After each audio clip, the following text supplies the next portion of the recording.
नमस्कार, हर हर महादेव, जय भोलेनाथ। आप सभी का स्वागत है आपके खुद के YouTube चैनल पर जिसका नाम है चाचा के फैक्ट्स। मेरा नाम नितिन है और मैं कहानियां सुनाता हूं। कभी फैक्ट्स, कभी ईश्वर से जुड़े चमत्कार, कभी रोचक पुरानी कथाएं और कभी तीसरी शक्ति के प्रकोप। जो मैं आज आपको कहानी सुनाने वाला हूं, ये बालाजी के एक ऐसे भक्त की कहानी है जिसको बहुत सारे लोगों ने शुरुआत में ये कहा था कि पहली बात तो कि तुम लड़की हो, हनुमान जी की पूजा नहीं कर सकती। दूसरा ये कि भगवान कोई चमत्कार करते ही नहीं हैं। जब हम धरती पर आते हैं ना, तो हमारी किस्मत लिखी होती है। उसमें कोई भगवान से आप कुछ रिक्वेस्ट करो, मदद मांगो ना मांगो, फर्क नहीं पड़ेगा। जैसी लिखी है वैसी ही चलेगी। ऐसा कहने वालों ने इन्हें भगवान से थोड़ा दूर किया था। लेकिन कब क्या कैसे ऐसा अजीब परिवर्तन हुआ कि ईश्वर के अलावा किसी ने मदद ही नहीं करी। अभी फिलहाल चैनल का इंट्रो, फिर उसके बाद कहानी शुरू करूंगा। कहीं मत जाइएगा, पूरी कहानी सुनिएगा। हर हर महादेव।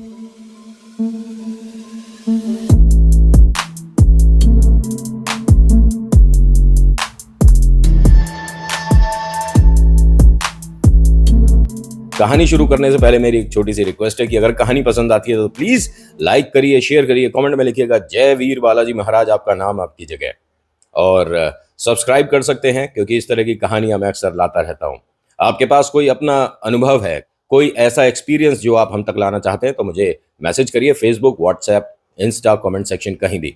आज की कहानी सुमन और साक्षी की है। ये दोनों बहनें हैं और अपने माता पिता की आंखों का तारा है। लेकिन मिडिल क्लास से भी हल्का फुल्का नीचे ही परिवार को कहूंगा, क्योंकि किराए की व्यवस्था भी बस जैसे तैसे कर कर हो रही है। इनके पिता एक प्राइवेट कंपनी में काम करते हैं, जहां जो तनख्वाह इन्हें मिलती है वहां से ये मानिए कि महीने का राशन, बच्चों की फीस और थोड़ा बहुत घर में जो और खर्चा आता है वो, बाद में कुछ बचता ही नहीं है। किसी तरह का कोई सेविंग नहीं हो पा रहा है, किसी तरह का कुछ भी इनके पास जुड़ा हुआ नहीं है। ठीक है। और तो और इनके पास एक बहुत पहले सपना हुआ करता था जिसे ये छोड़ चुके थे कि कभी जिंदगी में हमारे पास एक अपना घर होगा। पॉसिबल नहीं हो पाया। बेटियां बड़ी हो गई। जो बड़ी वाली बेटी है, इसने 12वीं में अच्छे नंबर प्राप्त करे और जैसे तैसे कर कर ये बड़े कॉलेज में दाखिला लेती हैं। जो छोटी वाली बिटिया है, साक्षी, जो है वो 10वीं क्लास में अब आई है, यानी कि उसका भी एग्जाम अब भारी वाला आ रहा है।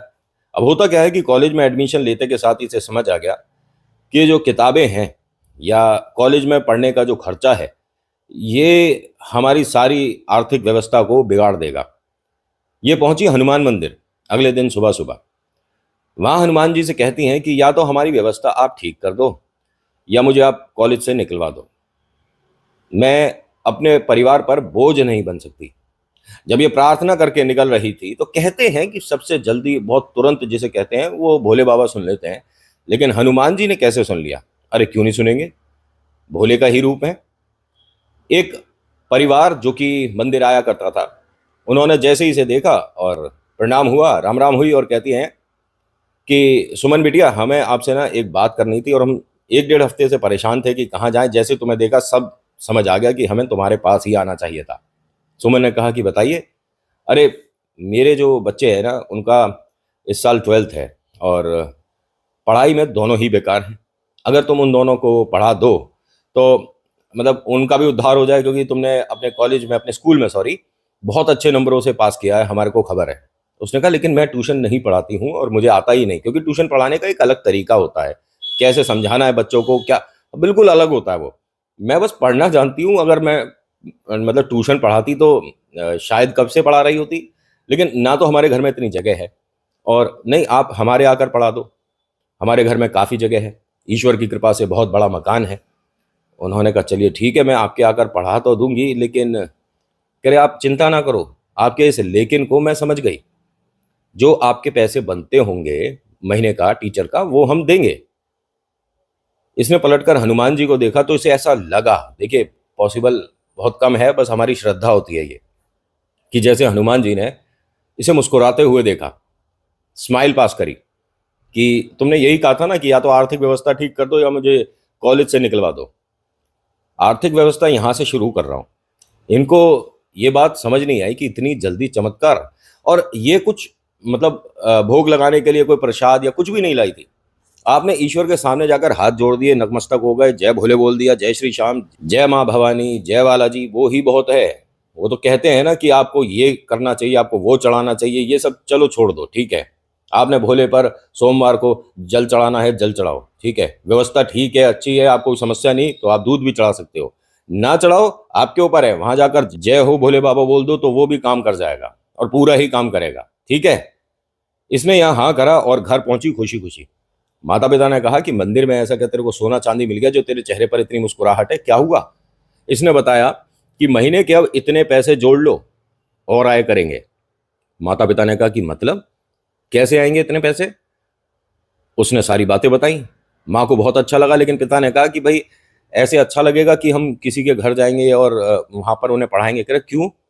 होम ट्यूशन्स होती हैं पापा जी, घर जाते हैं लोग, बच्चों को पढ़ाते हैं। अब मैं अपने घर पर नहीं पढ़ा सकती। पिता ने कहा घर पर क्यों नहीं पढ़ा सकते? घर पर जो व्यवस्था है उसे ठीक करेंगे और दो बच्चों को बैठने में जगह ही कितनी लगती है। फिर मैं उन्हें बोल देती हूँ कि वो घर आ जाएंगे। माँ ने कहा नहीं, घर में सारी चीजें हटानी पड़ेंगी, जैसे तैसे कर कर घर में सामान एडजस्ट होता है। अब बच्चे आएंगे, ये सब हटाएंगे तो हम सामान रखेंगे कहाँ? ये जहाँ जा रही है पढ़ाने उसे वहां जाने दो, बालाजी देख लेंगे अपने आप कैसे क्या व्यवस्था करनी है। अब ये ट्यूशन पढ़ाना शुरू कर चुकी थी, लेकिन जब ये वापस आती थी ना तो थोड़ी सी देर रात हो जाती थी। बड़ा अजीब होता था वहां, मन इसका बेचैन होता था, डर था, और अजीब व्यक्ति भी खड़े होते थे उस जगह पर। ये हमेशा घबराती हुई आती थी और सिर्फ एकमात्र वही रास्ता था जहां से इसे घर तक आना है।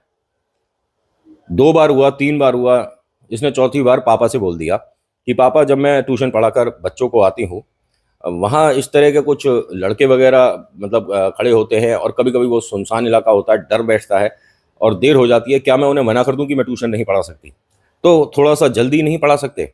नहीं, थोड़ा सा जल्दी इसलिए नहीं पढ़ा सकते कि उनकी बाकी ट्यूशन्स होती हैं। मैंने उनसे कहा था कि आप वो वाली ट्यूशन क्या बाद में कर सकते हो, उन्होंने मना कर दिया कि उधर वाले बैच में जगह ही नहीं है। अब मैं क्या करूं? बेटा एक काम कर, 1 महीना तो पढ़ा ले इन्हें, उसके बाद छोड़ दियो, क्योंकि जैसा जिससे हाँ हुआ है, बाकी पैसों वाली भी बात है, फिर मना कर दियो। उसने कहा ठीक है। इसके मन में ये बात बैठ गई कि मुझे इन्हें बच्चों को ट्यूशन पढ़ाना ही नहीं है। जब ये ट्यूशन पढ़ा कर आ रही थी, ये साइकिल से जाती थी, साइकिल से आती थी, ठीक है। जब ये वहां से आ रही थी तो इस बार कुछ ज्यादा ही अ, गलत शब्दों का इस्तेमाल करा।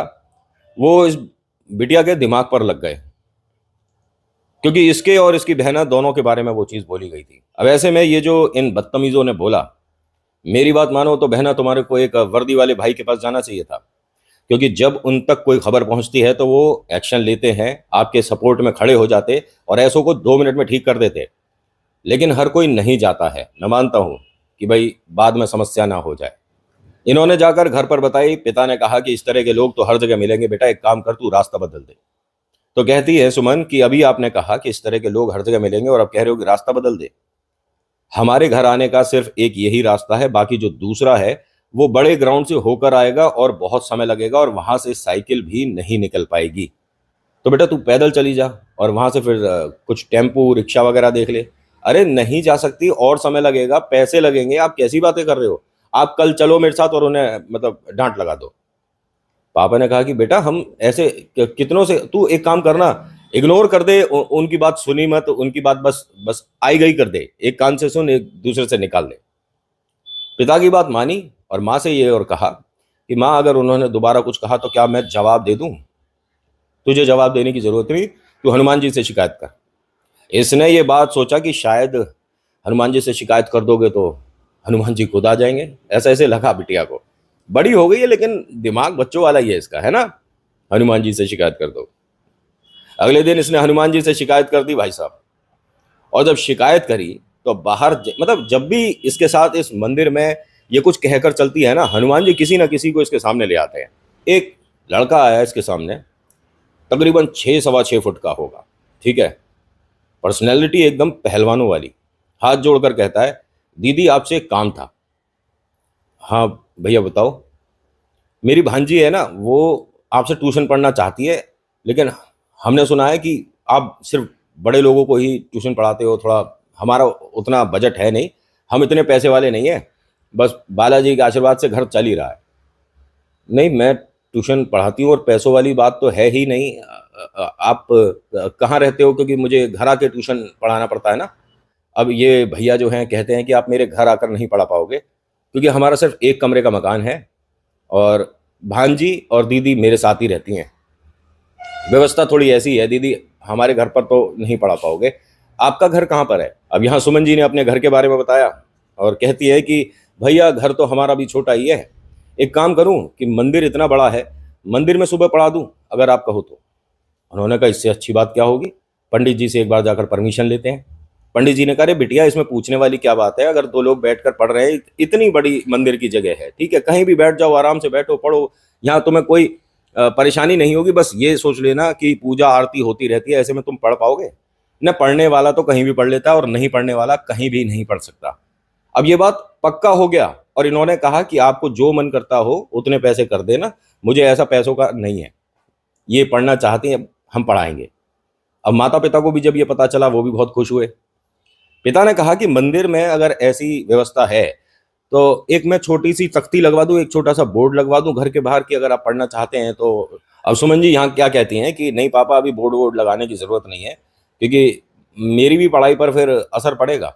माँ ने कहा कि अरे पढ़ाई छोड़ देना, अगर तू 10 बच्चों को पढ़ाती है और फिर इतने पैसे आते हैं तो फ़ायदा है ना।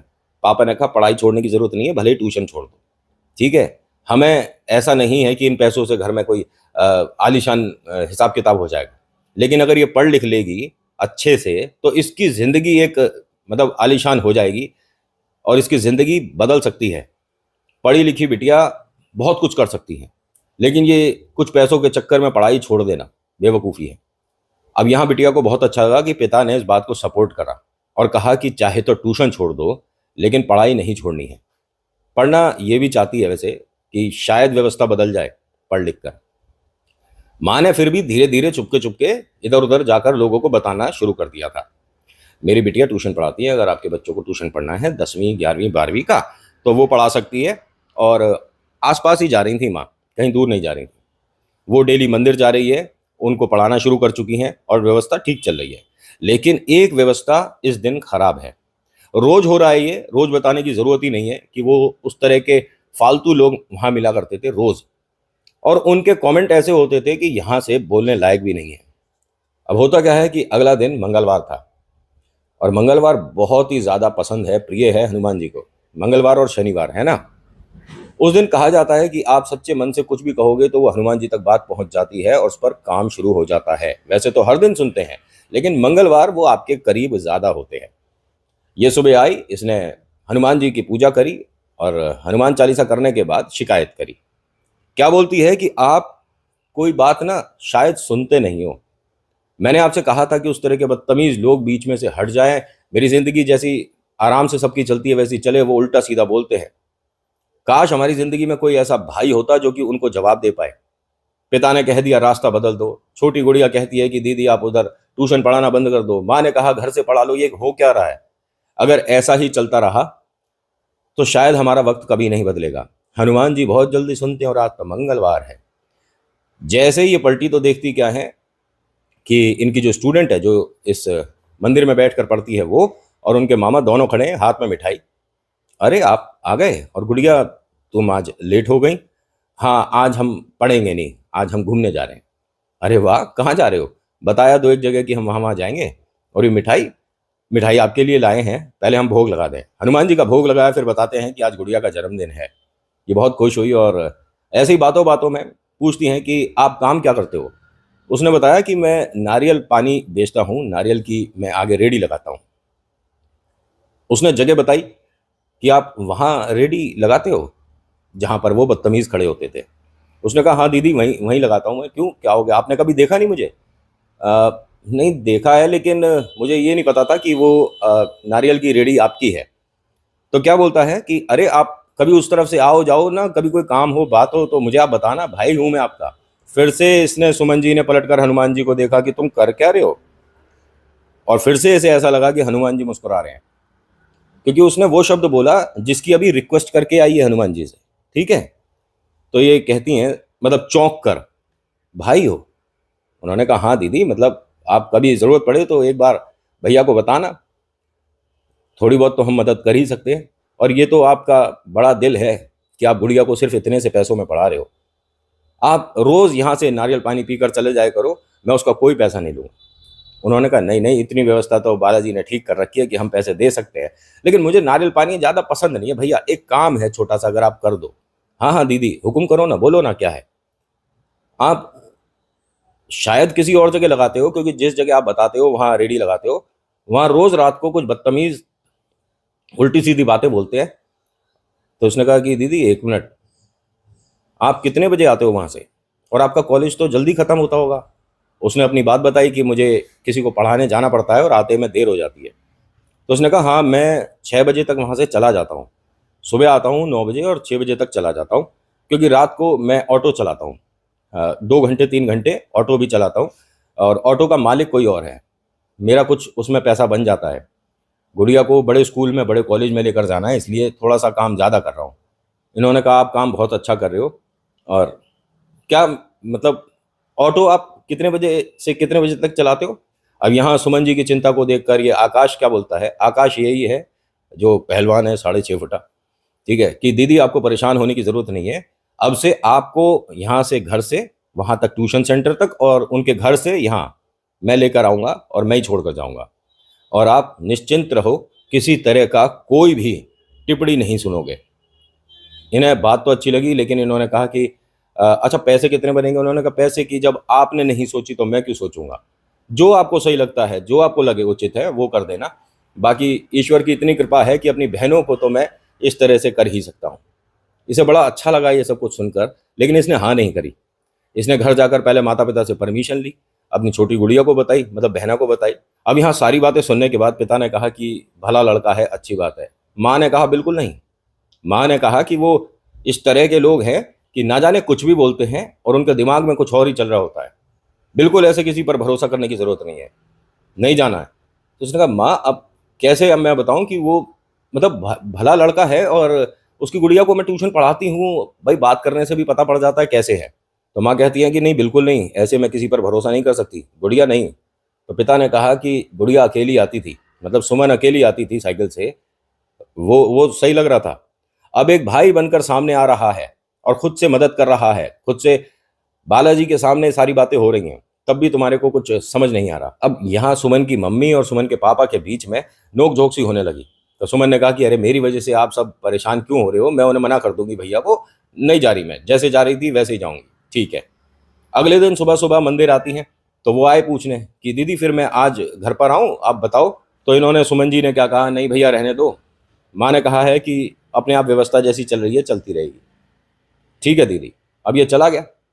जाने के बाद इसे समय पता चल चुका था कि किस समय वो वहां से निकलती है और बदतमीजी होती है, ठीक है। अब ये ट्यूशन से जब आ रही थी साइकिल से, ये अपने ऑटो में था और उनके पीछे पीछे चल रहा था। इन्हें पता नहीं चला कि वो ऑटो इनके पीछे है। जैसे ही देखा कि हाँ इस तरह के कुछ लड़के खड़े हैं, उनमें से कुछ लड़कों ने आज ऐसी बदतमीजी करी कि वो स्कूटी इस तरह से लगा दी, तो उन्हें साइकिल रोकनी पड़ गई। अब जब तक ये साइकिल पीछे कर कर साइड में से निकल रही थी, उतनी देर में उन्होंने बहुत सारी बातें बोली और ये ऑटो में बैठा सुनता रहा। जब ये चली हैं वहां से, उन्होंने पलटकर जब देखा आंसुओं के साथ, तो वो ऑटो से उतर रहा था, और जैसे ही उसे आकाश को ऑटो से उतरते देखा, तो उनके दिमाग में एक बात आई कि बदतमीज इसका मतलब ये भी था, ये इनका कोई यार दोस्त ही है, ठीक है। और उस लड़की को कल से ट्यूशन पढ़ाना बंद कर दूंगी मैं, और माँ ने सही कहा था कि किसी पर इस तरह से भरोसा नहीं करना चाहिए, क्योंकि वो उतरा ऐसे ही था जैसे कि वो सब उसके जानकार हों। हनुमान जी के सामने भी लोग झूठ बोलते हैं, और ऐसे लोगों के साथ उठ बैठ है इनकी। घर जाके इसने माता पिता को सब बताया। तो यहाँ इनके पिताजी ने कहा कि कोई भी राय बनाने से पहले ना 10 बार सोच लिया करो। उस लड़के ने सामने से आकर मदद के लिए कहा था तुम्हें, और आज अगर वो उतर रहा है तो रुक कर तुम देखती दोनों क्या बात क्या हो रही है, क्या पता वो समझाने के लिए उतरा हो। नहीं पापा, जो भी है मैं उसकी भांजी को ट्यूशन नहीं पढ़ाऊंगी। अरे उसमें उस बिटिया का क्या दोष है भाई, उसे नहीं पढ़ाऊंगी, अगर उसका मामा इस तरह का है, बदतमीज़ है या क्या है। इन्होंने बहुत सारी राय बना ली उसके लिए। अब यहाँ बहुत सारी और बातें हुई, आर्गूमेंट हुए। जब ये सो रही थी उस वक्त इन्होंने हनुमान जी से शिकायत करी कि आपसे मुझे ये उम्मीद नहीं थी कि आप ऐसा करोगे मेरे साथ, मैं तो उसे भला लड़का समझ रही थी और वो भी बदतमीज निकला। आपको मैंने जो कहा था शायद सुनाई नहीं दिया, मैंने भाई बोला है, इस तरह का गलत दिमाग वाला नहीं। बालाजी जब आप पर समय हो ना, मेरी बात जरूर सुनना। बालाजी पे तो वक्त ही वक्त है। तुम बोलने के बाद खुद ही भूल जाते हो कि तुमने क्या कहा है। तुमने भैया कहा था, अब है ना सपोर्ट में। अगले दिन सुबह जब ये मंदिर पहुंचती हैं, पहुंचने के बाद जब ये उस गुड़िया को ट्यूशन पढ़ाना शुरू करती हैं, उसके बाद जब ये बाहर निकल रही थी तो देखती क्या है कि ऑटो में वही भाई साहब बैठे हैं और 3 लड़के उनके साथ ऑटो में पीछे बैठे हैं। उतरा बाहर, हाथ जोड़े और कहता है कि सुमन दीदी, आपसे एक बात पूछनी थी। मुझे आपसे बात नहीं करनी है। अरे दीदी, एक मिनट रुको तो सही, मेरी बात सुनो तो सही। यही वो 3 है ना? अब वो तीनों अंदर हाथ जोड़े बैठे हैं। अ, कौन है ये जो रात को बदतमीजी हो रही थी? यही है ना तीनों? हाँ वो। चलो, मुझे आपसे बात नहीं करनी। तो एकदम क्या बोलता है कि बात कैसे नहीं करेगी। अब इसे समझ नहीं आया सुमन जी को कि ये किस तरह से बोल रहे हैं मुझसे। अभी तक तो आराम से और तमीज़ से बात करते थे, आप मेरे से इस तरह से बात नहीं कर सकते। और थोड़ा आराम से बात करो, ये कोई तरीका बात करने का? अच्छा, अब तू सिखाएगी मुझे कि तरीका कैसे होता है। अरे छोटी बहन है, छोटी बहन की तरह रहे। और ये 3 बदतमीजी कर रहे थे, बता नहीं सकती थी? अरे बाहर निकलो। उन्हें बाहर निकाल कर तीनों को उनके सामने बहुत कुछ बढ़िया बढ़िया हिसाब किताब रहा। और फिर पता चला कि ये वास्तव में इनकी छोटी बहन है। हैं? बता ना सकती थी? अब वो कहे कि भैया अब मैं ऐसे क्या बताऊं। अरे ऐसे क्या बताऊं, घर के पास भी ऐसा कुछ होगा।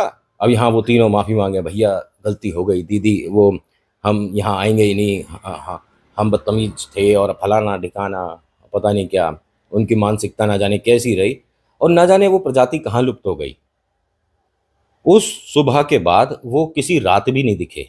ना जाने ऐसा क्या, मैं नहीं जानता क्या हुआ होगा। भाई देखियो, बालाजी का भक्त है, उसकी बहन से किसी ने कुछ कहा तो जवाब तो देगा ना।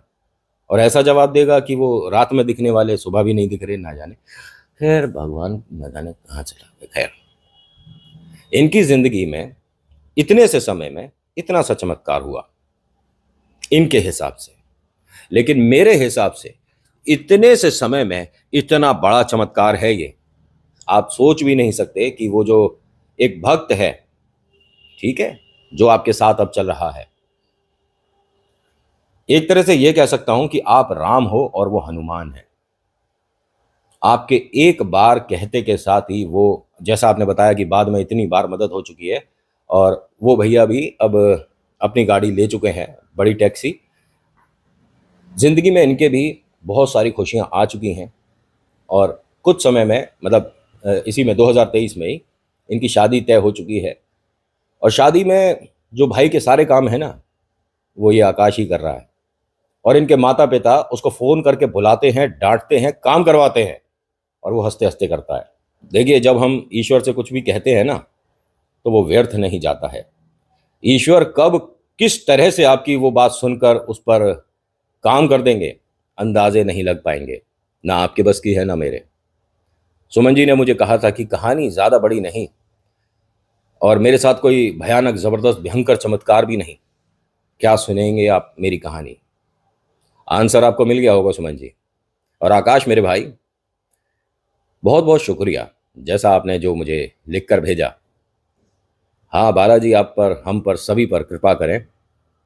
और पूरे हिंदुस्तान में कोई भी सुमन कभी भी ये समझती है कि मैं अकेली हूँ, परेशान हूँ, तो बालाजी से एक बार जाकर अरदास लगा दो, आकाश आपके लिए भी हाजिर हो जाएगा। और फिर इस प्रजाति को लुप्त होने में देर नहीं लगेगी। बाकी आप सभी से रिक्वेस्ट है कि अगर कभी भी इस तरह की कोई आपको कहीं भी एक्टिविटी दिखती है, तो हनुमान जी के रूप में बहुत सारे ऐसे वर्दी वाले भैया हैं जो कि आपके हमारे लिए हमेशा तैयार रहते हैं। एक बार उनसे कह कर देखो, गदा ज़रूर चलेगी। तो आज की कहानी में इतना ही। आज की कहानी आपको कैसी लगी बताइएगा ज़रूर। अच्छी लगी तो प्लीज़ लाइक करिएगा, शेयर करिएगा, कमेंट में लिखिएगा जय श्री राम, आपका नाम, कहाँ से आप ये वीडियो देख रहे हो, जगह। किसी भी बात पर विश्वास हो या ना हो, कोई फर्क नहीं पड़ेगा किसी पर भी। एक बात से फर्क पड़ेगा, हर किसी पर। बस आप मन में ये बात बैठा लो कि ईश्वर ही चमत्कार करते हैं, बाकी कोई नहीं करता। So thank you so much for watching. मेरा नाम नितिन है। मुलाकात करूंगा आपसे एक अगली वीडियो में। हर हर महादेव, जय भोलेनाथ, धन्यवाद।